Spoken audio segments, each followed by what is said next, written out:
যুক্তরাষ্ট্রের আন্তর্জাতিক উন্নয়ন সংস্থা ইউএসএআইডি তাদের চলমান সব প্রকল্পের স্থগিত নির্দেশ দিলেও বাংলাদেশে আশ্রিত রোহিঙ্গাদের জন্য দেওয়া খাদ্য ও পুষ্টি সহায়তা চলমান থাকবে। রবিবার সন্ধ্যায় রাজধানী ফরেন সার্ভিস একাডেমিতে প্রধান উপদেষ্টার প্রেস উইংয়ে আয়োজিত সংবাদ ব্রিফিংয়ে এই কথা জানানো হয়। ব্রিফিংয়ে প্রধান উপদেষ্টার প্রেস সচিব শফিকুল আলম ও উপপ্রেস সচিব অপূর্ব জাহাঙ্গীর বক্তব্য দেন। তারা জানান, যুক্তরাষ্ট্রের প্রেসিডেন্ট ডোনাল্ড ট্রাম্প ক্ষমতায় আসার পর ৯০ দিনের জন্য ইউএসএআইডির যাবতীয় সাহায্য পৃথিবীর সব দেশের জন্য স্থগিত করা হয়েছে।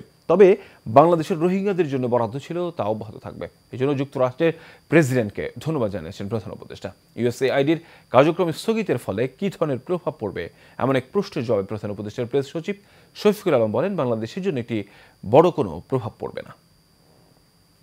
এই 7 বছর ধরে যে রোহিঙ্গাদের যে একটা বড় অংশ বাংলাদেশে অবস্থান করছে, তাদের বিষয়ে ইউএস মোর দেন $2 বিলিয়ন দিয়েছে এবং আমরা আশা করছি এই যে তাদের যে কন্ট্রিবিউশনটা এটা কন্টিনিউ থাকবে এবং এটা কোনো ধরনের কোনো ইম্প্যাক্ট হবে না।